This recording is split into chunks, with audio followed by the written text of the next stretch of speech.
Bienvenidos al podcast del Laboratorio del Todo. En este podcast aprenderás conceptos de electrónica, microcontroladores y programación. Encontrarás información necesaria para sacar adelante tus proyectos y disfrutar de este apasionante mundo. Mi nombre es Ricardo Concepción y los invito a acompañarme en este episodio. ¿Están listos? Comenzamos.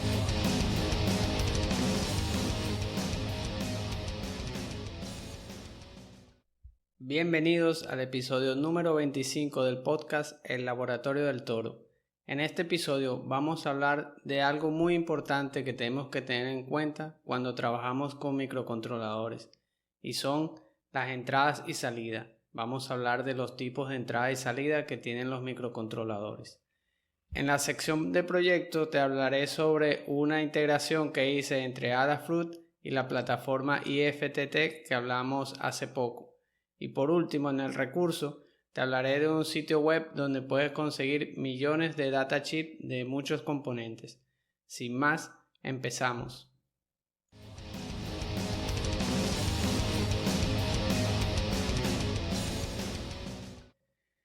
En este episodio te voy a explicar sobre las entradas y salidas de los microcontroladores.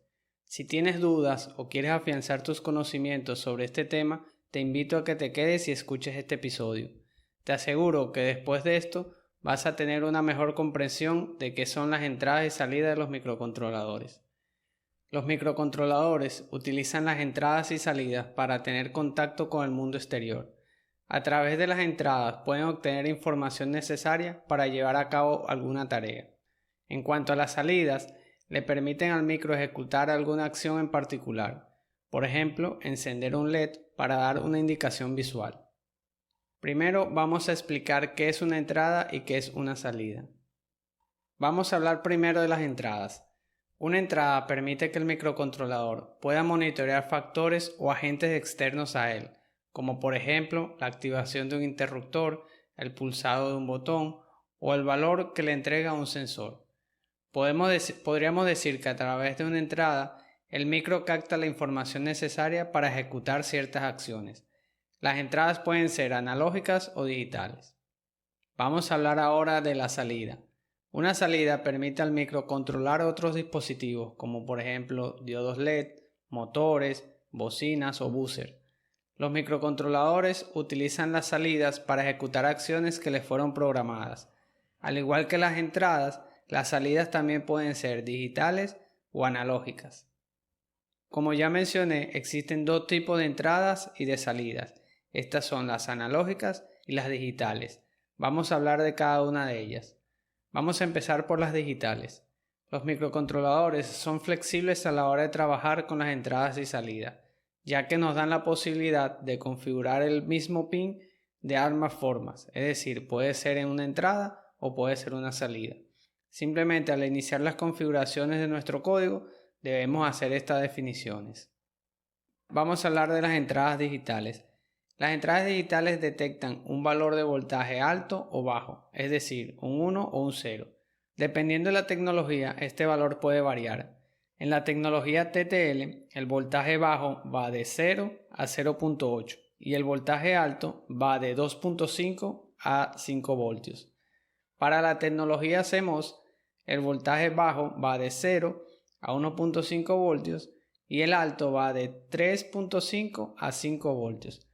Ahora bien, nosotros en episodios anteriores hemos hablado sobre Arduino, sobre el ESP8266 y sobre el ESP32. Para el caso de Arduino, este trabaja con la tecnología CMOS y su voltaje de alimentación es de 5 voltios, por lo cual aplica lo que explicamos anteriormente. Para el caso de los micros de la familia ESP, la cosa cambia un poco, ya que estos trabajan con 3.3 voltios. Para este caso el voltaje bajo va de 0 a 0.8 y el voltaje alto va de 2.5 a 3.3. Estos valores lógicos no son los mismos para las salidas, esto lo veremos más adelante. Aunque normalmente las entradas no deberían manejar gran cantidad de corriente, se debe tener en cuenta el valor máximo soportado por el micro para las entradas. En el caso del microcontrolador Atmega 328P, que es el que usa el Arduino, el valor máximo de corriente es de 40 mA. pero se recomienda usar 20 mA para no producir daño en el dispositivo. Para el ESP8266 la corriente máxima es de 12 mA. Yo recomiendo consultar la hoja de datos del microcontrolador con el cual se vaya a trabajar para conocer estos valores máximos de corriente que soportan las entradas. Una corriente más elevada de la soportada puede dañar el microcontrolador y en el mejor de los casos afectar su funcionamiento. Otro punto a tener en cuenta con respecto a las entradas es que éstas poseen una resistencia interna de pull-up, lo cual nos permite realizar conexiones omitiendo esta resistencia. Para ello simplemente debemos activarla al momento de declarar nuestro pin como entrada en nuestro código de instrucciones. Para el caso del micro Atmega 328P, todas las entradas tienen la opción de colocar la resistencia interna de pull-up.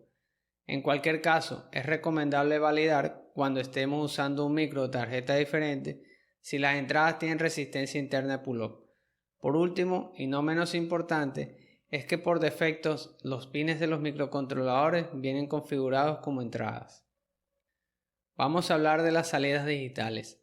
Como ya mencioné previamente, las salidas son las encargadas de activar un dispositivo o dar una señal de activación al mismo. En el caso de las salidas digitales, se hace a través de los valores lógicos que describimos anteriormente, aunque en este caso hay un cambio en el valor de los mismos. En cuanto al 0 lógico, va de 0 a 0.8 y el 1 lógico va de 4.1 a 5 voltios. Esto para el micro del Arduino Uno. Si hablamos del ESP8266, tenemos que el 0 lógico corresponde desde 0 a 0.3 voltios y el 1 lógico de 2.6 a 3.3 voltios. Estos valores aparecen en las hojas de datos de estos microcontroladores. Les recomiendo revisarla para que confirmen la información o cuando vayan a hacer algún proyecto, revisen la hoja de datos primero. Cuando se trabaja con las salidas del microcontrolador, debemos estar atentos a los niveles de corriente que necesitemos, ya que el dispositivo que conectemos a la salida puede requerir una corriente mayor a la soportada. Los valores máximos de corriente soportadas por las salidas normalmente son iguales a los soportados por las entradas. De igual forma, les recomiendo verificar esta información en la hoja de datos o en el datasheet. Vamos a hablar de las entradas y salidas analógicas. Además de las entradas y salidas digitales, los microcontroladores también tienen entradas y salidas analógicas. Vamos a hablar primero de las entradas analógicas. Estas entradas normalmente están identificadas en las tarjetas de desarrollo con la letra A. Tienen un convertidor analógico digital interno que permiten la conversión de un valor análogo a un valor digital.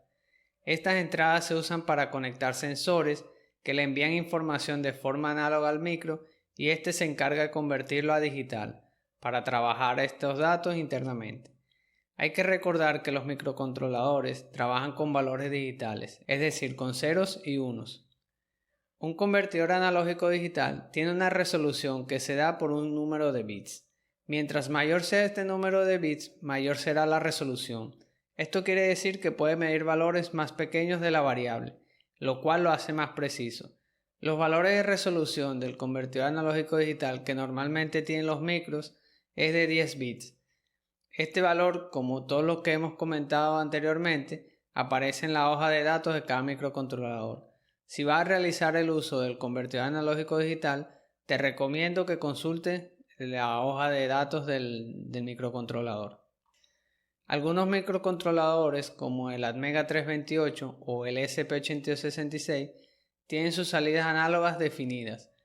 Los pines que se marcan con la letra A en las tarjetas de desarrollo solo pueden ser entradas analógicas, nada más. En el caso del ESP32 es diferente. Las entradas analógicas comparten el mismo pin que las entradas y salidas digitales. Ahora les voy a hablar de los tipos de salidas analógicas. En cuanto a las salidas analógicas tenemos dos tipos, DAC o convertidor digital analógico y PWM. Vamos a hablar de las salidas con convertidor digital analógico. Este convertidor digital analógico hace lo contrario al convertidor analógico digital, es decir, pasa un número del mundo digital al mundo análogo. Al igual que la ADC, la resolución juega un papel importante, ya que es la que nos permite emular mejor la señal analógica deseada. Este tipo de salidas es usada en equipos de audio para convertir señales digitales a análogas. No todos los microcontroladores cuentan con este tipo de salida. De las tarjetas que hemos hablado, solo el ESP32 tiene 2 canales de convertidor digital analógico de 8 bits. Ni el Arduino Uno ni el ESP8266 tienen salidas con convertidor digital analógico. Si vas a realizar un proyecto en el que tienes que usar este tipo de salida, es recomendable, como ya he dicho, consultar la hoja de datos para que elijas el microcontrolador adecuado para tu proyecto. Ahora vamos a hablar de la salida tipo PWM. Como te comenté previamente, no todos los microcontroladores tienen salida con convertidor digital analógico, pero la mayoría sí cuenta con salidas del tipo PWM. Con este tipo de salida podemos tratar de emular una señal análoga, aunque no con la misma precisión que con un convertidor digital analógico. La PWM es usada mayormente para controlar la velocidad en motores, también se puede usar para controlar el brillo de diodos LED y por último para generar sonidos con bocina usando la PWM. La PWM se basa en controlar el ancho de pulso de una onda cuadrada. Esto es conocido como ciclo de trabajo y lo que nos permite es gobernar la cantidad de energía que se provee a la carga, la cual puede ser, como mencioné antes, un motor, un LED o una bocina. Casi todos los microcontroladores hoy en día vienen con salidas del tipo PWM. Vamos a hacer una conclusión sobre lo que hablamos de las entradas y salidas. Ahora espero que después de toda esta explicación sobre los tipos de entradas y de salidas tengas todo claro. Es muy importante a la hora de diseñar tu proyecto o circuito electrónico que verifiques si el microcontrolador o la tarjeta de desarrollo que vas a utilizar cuenta con los tipos de entradas y salidas que requieres. También es importante que valides la cantidad de entradas y salidas.